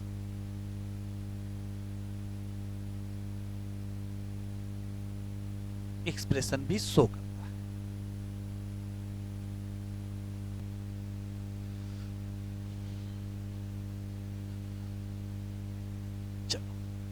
कोडोमिनेंस कह रहा अब तक till now we were discuss cross where F1 की समानता आइदर ऑफ 2 पेरेंट, किसी एक पेरेंट से होती है तो उसको कहते क्या है? डोमिनेंस। और या दोनों पेरेंट के बीच में होती है तो क्या कहते हो? Incomplete dominance. ठीक है। लेकिन but in case of codominance, tick कर लीजिए, बहुत इंपॉर्टेंट है। F1 जनरेशन रिजेंबल विद क्या, both parent. A good example of different type of RBC that determine क्या, ABO blood group in human being. ABO blood group controlled by कौन सा, I gene. Plasma membrane of RBC है जे sugar polymer, जो sugar polymer उसके surface से निकला रहता है और इसको कंट्रोल किया था किसके द्वारा, जीन के द्वारा। आई जीन हैज 3 एलील, कौन सा, आई ए, आई बी और आई। अलील आई ए एंड आई बी क्या करेंगे, produce slightly different form of sugar, मतलब एक आई ए बना देगा, एक ए एलील बना देगा, सॉरी एक ए एंटीजन बना देगा और एक बी, तो बहुत अंतर नहीं होगा, मिलते जुलते होंगे। जबकि जो स्मॉल आई है, तो चाहे इसको स्मॉल आई कहो चाहे कैपिटल आई जीरो कहो, बात एक ही है, ये नहीं प्रोड्यूस करेगा किसी टाइप की शुगर, बिकॉज ह्यूमन क्या है, डिप्लॉयड ऑर्गेनिज्म है। इसी नाते किसी ईच पर्सन या एक पर्सन में कोई 2 मिलेंगे, तीनों नहीं मिलेंगे। अब कोई 2 of 3 I gene, I A and I be completely dominate कर जाएंगे किसके ऊपर, आई A I be completely dominate कर जाएंगे किस पर, आई पर या आई नॉट पर, ठीक है। In other word I A and I O present only in क्या, अगर आई ए और स्मॉल आई एक साथ हैं तो बताओ कौन एक्सप्रेस करेगा, तो केवल आई ए एक्सप्रेस करेगा, क्यों, because small I does not produce any sugar. और जब आई बी और आई एक साथ होंगे तो केवल आई बी एक्सप्रेस करेगा, क्योंकि वो डोमिनेंस का फिनोमेना है, ठीक है। लेकिन जब दोनों एक साथ होंगे तो क्या कर जाएंगे, तो बताओ किस परिस्थिति में केवल आई ए एक्सप्रेस करेगा, किस परिस्थिति में केवल आई बी एक्सप्रेस करेगा और किस परिस्थिति में दोनों एक्सप्रेस करेंगे। तो कहोगे आई ए आई ओ है तो केवल आई ए एक्सप्रेस करेगा, आई बी आई ओ है तो केवल आई बी एक्सप्रेस करेगा, और आई ए आई बी है तो दोनों एक्सप्रेस करेंगे। दोनों एक्सप्रेस कर गए, अपने अपने शुगर बना दिए। दिस इज बिकॉज ऑफ, इतना समझाने के बाद हेडिंग बताएं क्या है, कोडोमिनेंस। हेंस आरबीसी हैव दोनों एंटीजन ए भी होगा और B type sugar, since there 3 different allele, जो 3 डिफरेंट अलील हैं वो क्या बना लेंगे, तो कहोगे 6 डिफरेंट कॉम्बिनेशन बना लेंगे of 3 allele are possible, therefore total 6 different क्या बन जाएंगे, जीनोटाइप। किसके लिए, ह्यूमन एबीओ। कह रहा how many type of phenotype, तो फिनोटाइप कितने होंगे, 4। यहां देखो दिए है टेबल वही, एक पेरेंट ने आई ए दिया, दूसरे पेरेंट ने आई ए दिया, तो ये बनेगा, तो ब्लड ग्रुप कैसा होगा, ए होगा, कोई दिक्कत तो नहीं। एक पेरेंट ने आई ए दिया, दूसरे पेरेंट ने आई बी दिया, तो ये बनेगा, तो ब्लड ग्रुप ए बी, ठीक है। एक पेरेंट ने आई ए दिया, दूसरे ने स्मॉल आई दिया, इसी स्मॉल आई का ही दूसरा नाम आई नॉट है, कोई दिक्कत नहीं, तो ये बनेगा। ऐसी परिस्थिति में आई ए एक्सप्रेस करेगा तो ब्लड ग्रुप ए बनेगा। एक पेरेंट ने आई बी दिया, दूसरे ने आई ए दिया, तो फिर वही बनेगा, तो फिर से ब्लड ग्रुप ए बी होगा। एक पेरेंट ने आई बी दिया, दूसरे ने भी आई बी दिया, तो ये बनेगा। अब आई बी ही एक्सप्रेस करेगा तो बी ब्लड ग्रुप। एक पेरेंट ने आई बी दिया, एक दूसरे ने आई दिया या आई नॉट दिया, तो आई बी आई हो जाएगा। ऐसे में आई बी एक्सप्रेस करेगा बी ब्लड ग्रुप। एक पेरेंट ने स्मॉल आई दिया, दूसरे ने भी स्मॉल आई दिया, तो स्मॉल आई इकट्ठा हो गया, ब्लड ग्रुप कौन सा बन गया, ओ। कोई दिक्कत तो नहीं है, तो चाहे कैपिटल आई ओ कहो और चाहे उसको स्मॉल आई कहो, बात एक ही है। Do you realise the example of ABO blood group also provide क्या, good example of multiple allele. Here you can see that there are more than 2, 2 से ज्यादा, कितने हैं, 3 allele governing the same character. Since an individual, किसी एक व्यक्ति में क्या होंगे, केवल क्या मिलेंगे, 2, 3 में से 2 ही मिलेंगे, ये बात दोबारा लिखी है, ये अच्छी बात है, एग्जाम में आ सकती है कि आई ए आई बी और आई में से कौन से मिलेंगे, तो कहोगे तीनों नहीं मिलेंगे, कोई भी 2 मिल सकते हैं, या तो आई ए आई ए मिल जाएगा, या तो आई बी मिल जाएगा, या तो आई ए आई ओ मिल जाएगा, कुछ भी मिल जाएगा, लेकिन क्या मिलेंगे, केवल 2 मिलेंगे। Can be present, multiple allele can be found only when population studied are made. तो पता कैसे चला, जब कई लोगों की एनालिसिस करोगे तब पता चलेगा कि 3 एलील पाए जाते हैं। ये पैराग्राफ अभी हम लोग पढ़ के खत्म किए थोड़ी देर पहले, ठीक है। इनहेरिटेंस आप 2 जीन पढ़ ही चुके हैं, अब क्वेश्चन लगाते हैं।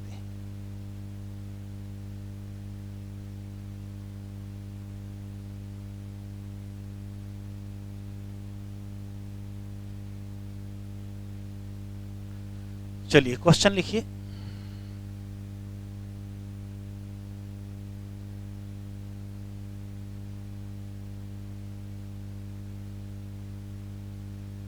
Husband A group and wife B group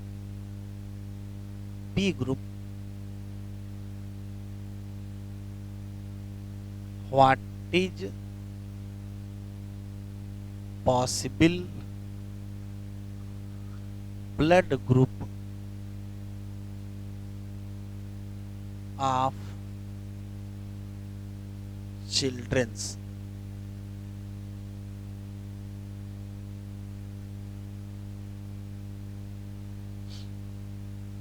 option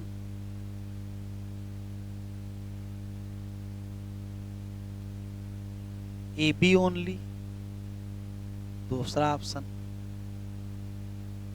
A and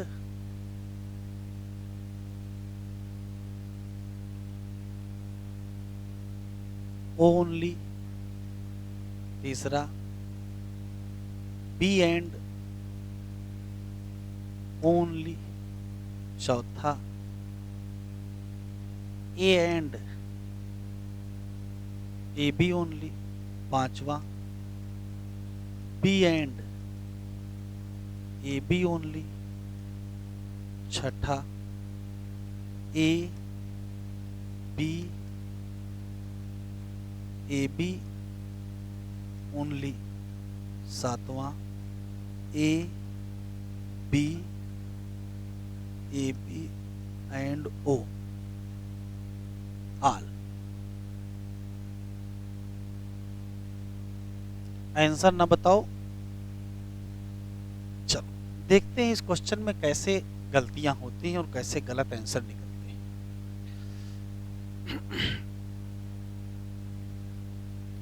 इधर ले लिया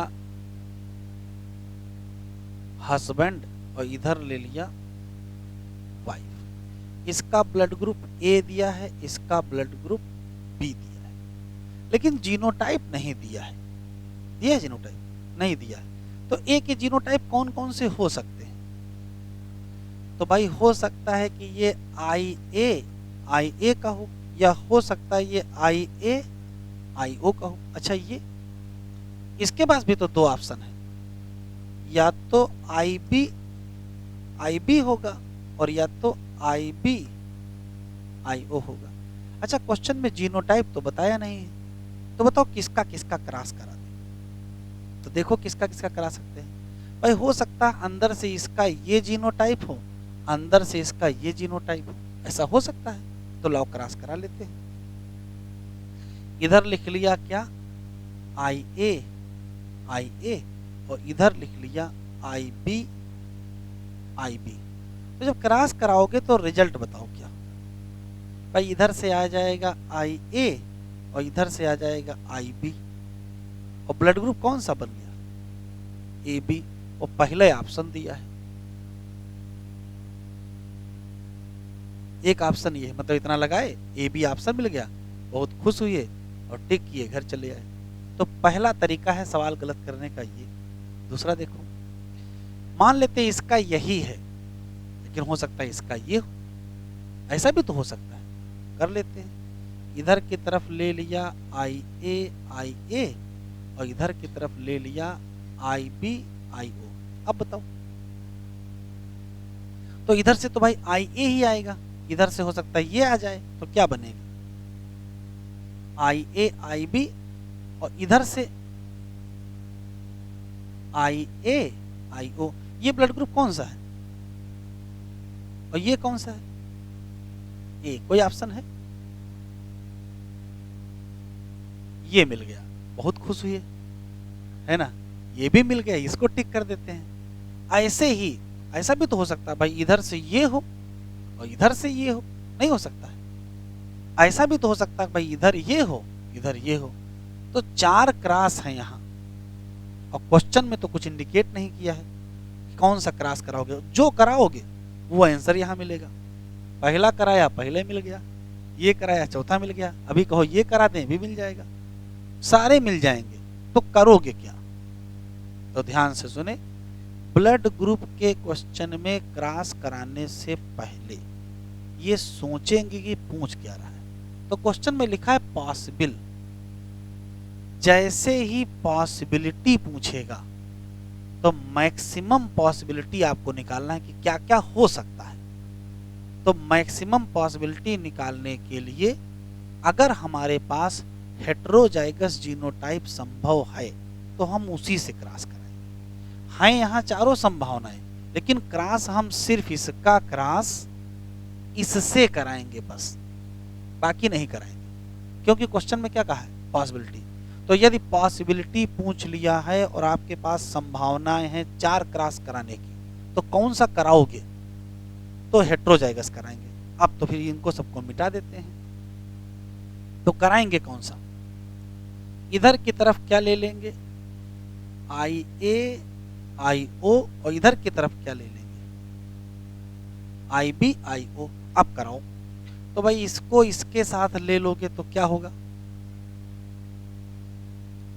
आई ए आई बी। इसी को पकड़े रहो, इसके साथ ले लो आई ए आई ओ, इसको इसके साथ करा दो, क्या लिखोगे इसको? तो इसको आई ओ आई बी लिखोगे, कोई दिक्कत तो नहीं। वो चाहे ऐसे भी लिख दो तो भी कोई फर्क नहीं पड़ता है, लेकिन जैसे लिखा वैसे लिख लेंगे। और इसको इसके साथ ले लो तो क्या होगा? आई ओ आई ओ। जरा बताओ ये कौन सा ब्लड ग्रुप है? ये है ए बी। ये कौन सा है? ए। ये कौन सा है? भाई चाहे आई ओ आई बी लिखो, चाहे आई बी आई ओ, उससे कोई फर्क पड़ेगा? कोई फर्क नहीं पड़ेगा। ये कौन सा ब्लड ग्रुप है? बी। और ये कौन सा है? ओ। तो बताओ कौन सा संभावना है? चारों संभावनाएं हैं, तो आंसर कौन सा हो जाएगा? ए बी एंड ओ। तो हम कोई भी क्रॉस करा लेंगे तुरंत आंसर मिलेगा, ठीक है? तो तुरंत क्वेश्चन गलत हो जाएगा। क्या करना है? तो यदि संभावना मिली है, संभावना पूछ रहा है और आपके पास हेटेरोजाइगस है, तो आप किससे करा दोगे? हेटेरोजाइगस से। लिखो। क्वेश्चन है कि B blood group man marriage to A blood group women, first child has B blood group, the genotype of child is. 4 option दिए हैं, I A I O I B I O I A I B I B I B. अब ये कैसे करेंगे? तो दूसरी चीज जो हम लोगों को सीख लेना है कि ब्लड ग्रुप के सभी सवालों में क्रॉस नहीं कराया जाता है। जैसे यहां बगैर क्रॉस कराए आपको आंसर निकालना है। ब्लड ग्रुप के सभी सवालों में क्रॉस नहीं कराया जाता है, ठीक है? पहले क्वेश्चन में ये सीखा है कि अगर हमारे पास मौका हो तो हम किससे क्रॉस कराएंगे? हेटेरोजाइगस से। इसमें यह सीखना है कि क्रॉस नहीं कराना है, आंसर निकालना है। देखो मैन का ब्लड ग्रुप क्या है बेटा? बी है। मतलब क्या बताएं तुम लोगों को। और वोमेन का ब्लड ग्रुप क्या है? ए। और इन दोनों के क्रॉस से जो बच्चा है उसका ब्लड ग्रुप बी है, यही तो कहा गया है। और इस बी ब्लड ग्रुप का जीनोटाइप आपसे पूछा गया है। ये बताओ किसी का अगर ब्लड ग्रुप बी है तो जीनोटाइप क्या होंगे? तो या तो आई बी और या तो आई बी, और कोई तो ऑप्शन नहीं है, यही ऑप्शन है। तो यहाँ 4 ऑप्शन है। एक ऑप्शन ये दिया है आई ए आई ओ, ये तो हो नहीं सकता है। एक ऑप्शन ये दिया है आई ए आई बी, ये तो हो नहीं सकता है। 2 ही ऑप्शन बचे। तो अगर अंधी लगाना हो तो कम से कम ये 2 तो नहीं लगाओगे, हैं? इतना तो दिमाग लगा ही लोगे। अब ये जीनोटाइप हो सकता है तो ये जीनोटाइप है। अब ये बताओ, हम मान लेते हैं कि ये जीनोटाइप है, मान लेते हैं ये जीनोटाइप है। तो ये जीनोटाइप कब संभव है? ये तभी संभव है कि जब यहां से आई बी आया हो और यहां से भी आई बी आया हो, तभी तो हो सकता है। क्या इसके पास आई बी है? आई बी है नहीं। इधर से तो कंफर्म है क्या आया होगा, आई बी आया है। अब इधर से क्या आया होगा? यहाँ 2 ही ऑप्शन है। जिसका ए ब्लड ग्रुप है वो 2 चीज भेज सकता है, या तो वो आई ए भेज सकता है या तो वो आई ओ। अगर ये आई ए भेज देगा तो फिर ये ए बी ब्लड ग्रुप हो जाएगा। तो अब बचा क्या? यहां से ये आया नहीं है तो आया क्या है? और अगर ये आया है तो फिर जीनोटाइप कौन सा है? तो ये वाला जीनोटाइप है। तो कौन सा जीनोटाइप है? आई बी आई ओ। क्या क्रॉस कराए हैं? क्रॉस नहीं कराए हैं। तो ध्यान से सुने, दूसरा पैटर्न, ब्लड ग्रुप के सभी सवालों में क्रॉस नहीं कराते हैं। भले ही पेरेंट का ब्लड ग्रुप दिया है फिर भी क्रॉस नहीं कराते हैं। क्यों? यहाँ एनालिसिस करके आंसर निकालना है। क्या एनालिसिस किया है? जो बच्चे का ब्लड ग्रुप है, जो जीनोटाइप है, ये सोचना है कहाँ से आया है। तो भाई इसके पास आई बी हो सकता है, यहाँ से आई बी आ जाएगा, कोई दिक्कत नहीं। लेकिन यहाँ से आ नहीं सकता है। तो फिर यहाँ से आ क्या सकता है? यहाँ से 2 ही ऑप्शन है। कोई ए ब्लड ग्रुप वाला 2 अलील दे सकता है, या तो आई ए दे सकता है या तो आई ओ दे सकता है, और कुछ तो दे नहीं सकता है। आई ए आया नहीं है तो बच क्या? तो इसका मतलब कौन सा हो सकता है? आई बी आई ओ। तो आंसर कौन सा है? ये आंसर सही है। दूसरा सवाल, अगला लिखो।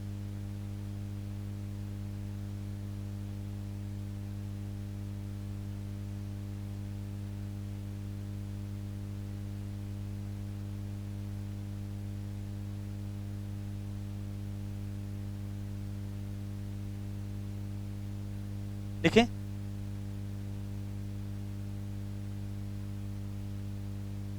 क्वेश्चन लिखो। चाइल्ड ऑफ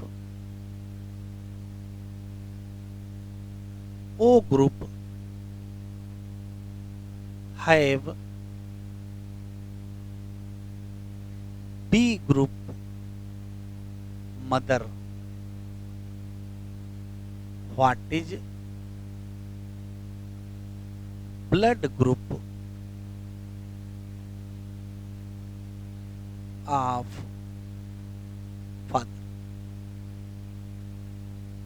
आंसर न दो, दिमाग लगाओ। तो फिर तीसरी सीख, ब्लड ग्रुप में हमेशा क्रॉस नहीं कराते हैं। अब देखो दिया क्या है, तुम्हारे पास 3 इंफॉर्मेशन है। मदर का ब्लड ग्रुप दिया हुआ है, कौन सा? बी। फादर का ब्लड ग्रुप पूछा गया है, और बच्चे का ब्लड ग्रुप दिया है, कौन सा? ओ। अब देखो कैसे निकाला जाता है। तो कभी ये नहीं करेंगे कि लाओ इन दोनों का क्रॉस करा दें और इनका ब्लड ग्रुप निकाल लें, ऐसा मत करिएगा। हाँ भाई, कुछ भी कर सकते हो कि लाओ मदर और बच्चे का क्रॉस कराते हैं और पापा का क्या निकालते हैं? ब्लड ग्रुप निकालते हैं। तो ऐसा होना नहीं है। ब्लड ग्रुप में हमेशा क्रॉस नहीं कराते हैं, एनालिसिस करते हैं। देखो क्या करेंगे, इसका अगर ब्लड ग्रुप ओ है तो इसका जीनोटाइप बताओ क्या होगा? आई ओ यही तो होगा। सिर्फ ये बता दो, इसमें से आधा कहां से आया होगा? आधा आया होगा मदर से, और आधा कहां से आया होगा? फादर। तो फादर के पास क्या होना कंपलसरी है? आई ओ होना कंपलसरी है। अब बताओ फादर का ब्लड ग्रुप क्या हो सकता है? तो फादर के पास भाई हो सकता है कि आई ए आई ओ हो, नहीं हो सकता है?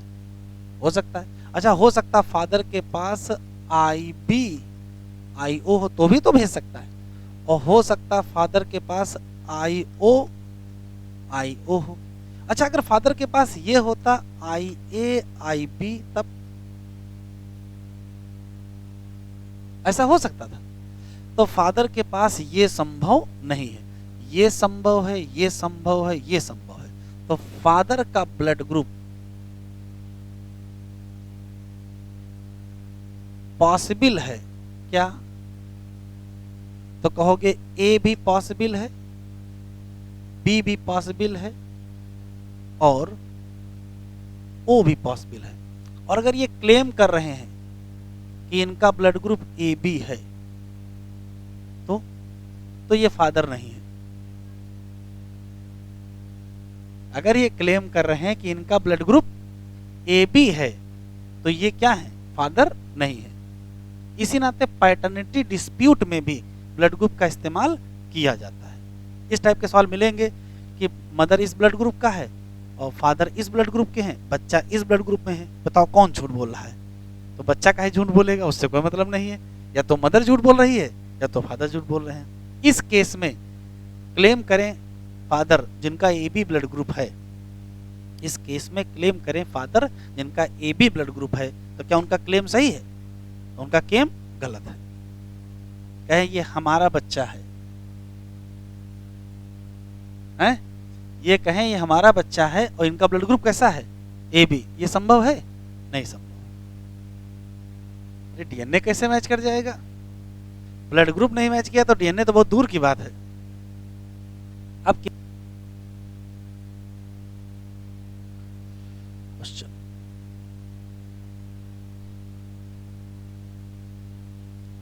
AB group boy and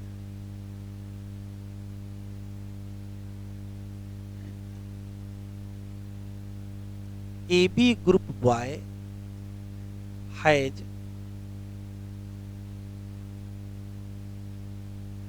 O group sister. What is blood group of parents? Pen जलाओ, देख लेते हैं कैसे किया जाएगा। तो मान लेते हैं कि एक पेरेंट ये है, दूसरे पेरेंट ये हैं। इसमें कोई एक मदर है, कोई एक फादर है। इनके ब्लड ग्रुप दिए नहीं हैं, लेकिन इनके बच्चों के ब्लड ग्रुप दिए हैं। बॉय एंड गर्ल, ये भाई बहन है। बच्चे का इसका ब्लड ग्रुप क्या है? AB है और इसका ब्लड ग्रुप O है। तो इसका जीनोटाइप क्या होगा? IA IB। और इसका जीनोटाइप, तो इतना तो कंफर्म है कि जो जहां से आए हैं उनको बस वहीं पहुंचाना है। इसमें से आधा कहां से आया होगा? आधा आया होगा एक पेरेंट से और आधा आया होगा, तो पहुंचा तो जहीं से आए थे। एक IO यहां लिख दो, एक IO यहां लिख दो, होगा तभी तो भेजे होंगे। अगर इनके पास IO है, इसका मतलब इस पेरेंट के पास भी IO रहा होगा, इस पेरेंट के पास भी IO रहा होगा। लेकिन बगल में ये स्थिति है। अब इसका आधा कहां से आया होगा? तो मान लेते हैं ये वाला हिस्सा यहां से आया होगा, तो फिर ये वाला हिस्सा यहां से आया होगा। उल्टा भी हो सकता है, कोई दिक्कत नहीं। पेरेंट लिखा, कोई मेल में लिखा नहीं। तो अगर यहां से आया होगा तो यहां क्या लिख दोगे? IA लिख देंगे। और यहां क्या लिख दोगे? IB भी लिख दोगे। तो पेरेंट कैसे हो जाएंगे? तो अगर IA यहां लिख दोगे तो ये A ब्लड ग्रुप का हो जाएगा, तो IB यहां लिखना पड़ेगा, ये B ब्लड ग्रुप का हो जाएगा। अगर इस IB यहां लिखोगे तो IA यहां लिखोगे। कहने का मतलब पेरेंट क्या होंगे? तो पेरेंट का ब्लड ग्रुप, आंसर जो लिखोगे तो पेरेंट का blood group A and B होगा। और जीनोटाइप IA IO और IB IO। समझ में आया कैसे किया? हमेशा आधा वही पहुंचा दो जहां से आया है बस।